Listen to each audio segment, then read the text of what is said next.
Então vamos continuar o capítulo 19 do livro Ação e Reação. O Silas estava explicando, né, que todas as doenças congênitas ou aquelas doenças que a gente adquire às vezes muito cedo na vida, ou até mais tarde, né? Mas são doenças que nos impedem de alguma coisa, são doenças que nós pedimos para passar por elas, porque nós não soubemos controlar nossos instintos, nossa mente, enfim, nós prejudicamos alguém ou a nós mesmos com aquela atitude. E a gente já viu em livros anteriores que existem encarnações compulsórias, né, expiatórias, enfim, nessas encarnações compulsórias, a gente não tem discernimento para pedir determinadas provas. Então, os nossos queridos, né, eles escolhem as provações que a gente deve passar para o nosso bem. E então, ou a gente ou alguém escolhe para que nós passamos por determinadas provas, para que nós possamos nos reeducar. E Hilário perguntou intrigado: mas existem institutos especiais que providenciem, por exemplo, as irregularidades orgânicas para a reencarnação? O instrutor generoso sorriu significativamente e acentuou: sim, Hilário, a bondade do Senhor é infinita e nos permite a graça de suplicar os impedimentos a que nos referimos, porque o reconhecimento de nossas fraquezas e transgressões faz imenso bem ao nosso espírito endividado. A humildade em qualquer situação acende luz em nossas almas, gerando em torno de nós abençoados recursos de simpatia fraterna. Entretanto, ainda mesmo que não pedíssemos a aplicação das penas a que necessitamos, nossa posição não se modificaria, porque a prática do mal opera lesões imediatas em nossa consciência, que, entrando em condições desarmônicas, desajusta ela própria os centros de força em que se mantém. Desse modo, os nossos institutos de trabalho para a reencarnação colaboram para que todos venhamos a receber no palco terrestre a vestimenta carnal merecida. Ou seja, quando pedimos a dor expiação, estamos dando um grande passo, porque já entendemos onde erramos e estamos querendo ressarcir. Mas quando ainda não temos essa consciência e outros pedem por nós, também estamos nos beneficiando dessa dor expiação. Então, de que vale a súplica, rogando essa ou aquela medida atinente à nossa reeducação? E Druso falou com voz grave: não formule semelhante problema. A prece, no sentido a que nos referimos, é sempre um atestado de boa vontade e compreensão, no testemunho da nossa condição de espíritos devedores.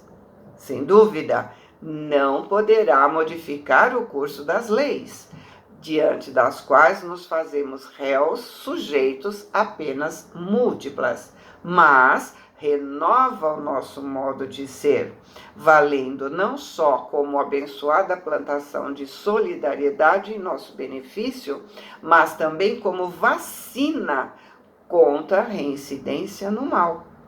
Além disso, a prece faculta a nossa aproximação com os grandes benfeitores que nos presidem os passos, auxiliando a organização de nosso novo roteiro para a caminhada segura. Meu companheiro guardou reverente a anotação e considerou: caro instrutor, compreendemos a elucidação que, ao nos reencarnarmos, conduzimos conosco os remanescentes de nossas faltas, que partilham nosso renascimento na máquina fisiológica com raízes congeniais dos males que nós mesmos plantamos. E o mentor amigo acentuou perfeitamente. Nossas disposições para com essa ou aquela enfermidade no corpo terrestre representam zonas de atração magnética que dizem de nossas dívidas diante das leis eternas, exteriorizando as deficiências de nosso espírito. Então, os pontos negativos que temos em nosso perispírito agem como imã, atraindo aquela doença ou aquele defeito que precisamos passar para nos melhorarmos. Druso meditou alguns instantes, como se estivesse ponderando no íntimo a gravidade do assunto, e apreciou: de certo, nossas assertivas não excluem a necessidade da asepsia e da higiene, da medicação e do cuidado precioso no tratamento dos enfermos de qualquer procedência. Desejamos simplesmente acentuar que a alma ressurge no corpo físico, transportando consigo as próprias falhas a se refletirem na sua veste carnal como zonas favoráveis ao surgimento de determinadas moléstias, oferecendo campo propício ao desenvolvimento de vírus, bacilos e bactérias inúmeros, capazes de conduzi-la aos mais graves padecimentos, de acordo com os débitos que haja contraído. Mas também carrega consigo as faculdades de criar no próprio cosmo orgânico todas as espécies de anticorpos, imunizando-se contra as exigências da carne. Faculdades essas que pode se ampliar consideravelmente pela oração, pelas disciplinas retificadores a que se afeiçoe, pela resistência mental ou pelo serviço ao próximo com que atrai preciosos recursos em seu favor. Não podemos esquecer que o bem é o verdadeiro antídoto do mal. Então, nossas falhas atraem vírus, bacilos e bactérias, e a reforma íntima forma anticorpos em nosso organismo. E quando adquirimos a imunidade através da nossa modificação, deixamos de ter determinados males que trouxemos como meta, porque não precisa mais passar por isso. Ou até nem chegamos a desenvolver determinado problema, porque não é mais necessário. E Hilário perguntou: ainda assim, será lícito recordar que os animais também sofrem moléstias diagnosticáveis, como a fitose, a raiva, a pneumonia, como também as plantas experimentam enfermidades peculiares, reclamando adubos e fungicidas, completou o mentor sorrindo. E acrescentou: a dor é ingrediente dos mais importantes na economia da vida em expansão. O ferro sob o malho, a semente na cova, o animal em sacrifício, tanto quanto a criança chorando, irresponsável ou semiconsciente, para desenvolver os próprios órgãos, sofre a dor evolução, que atua de fora para dentro, aprimorando o ser, sem a qual não existiria progresso.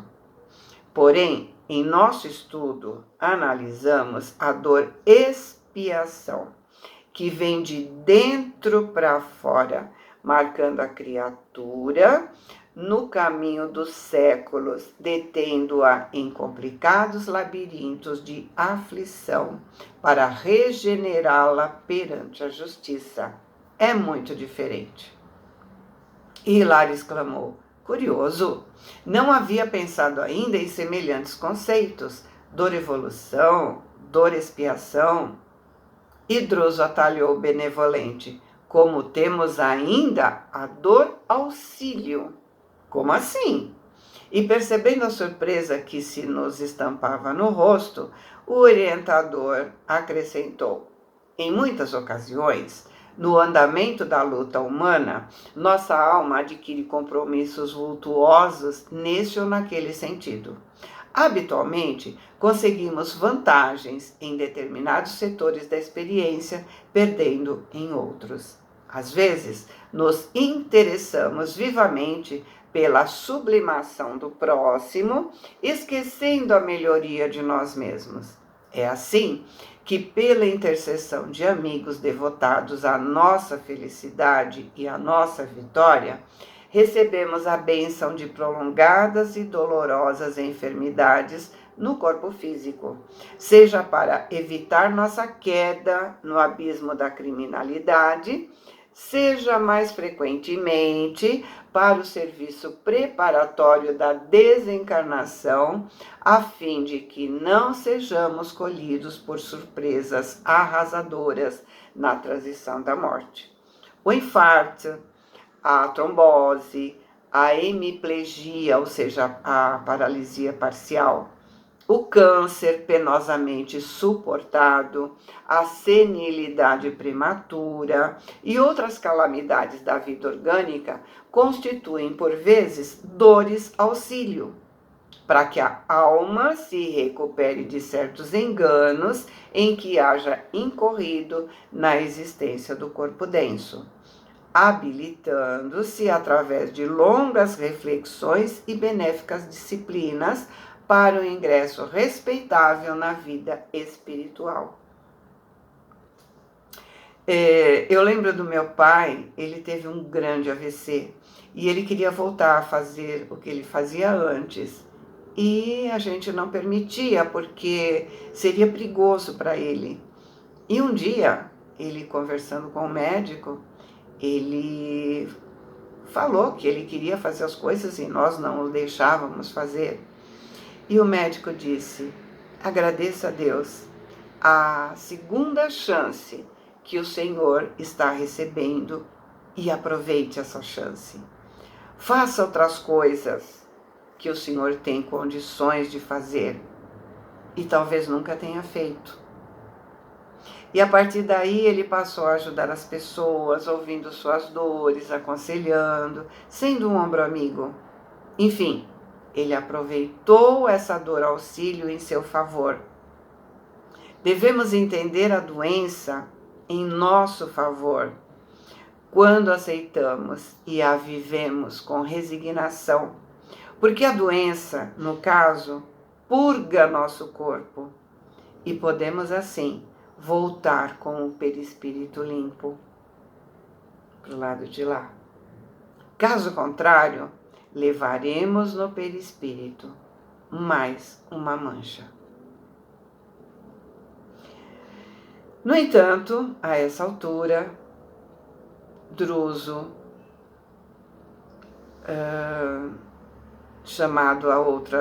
foi chamado a outras linhas de ação, nos deixando entregues aos nossos pensamentos. Então, nós também vamos ficar entregues aos nossos pensamentos. Boa semana, fiquem com Deus. Amo vocês.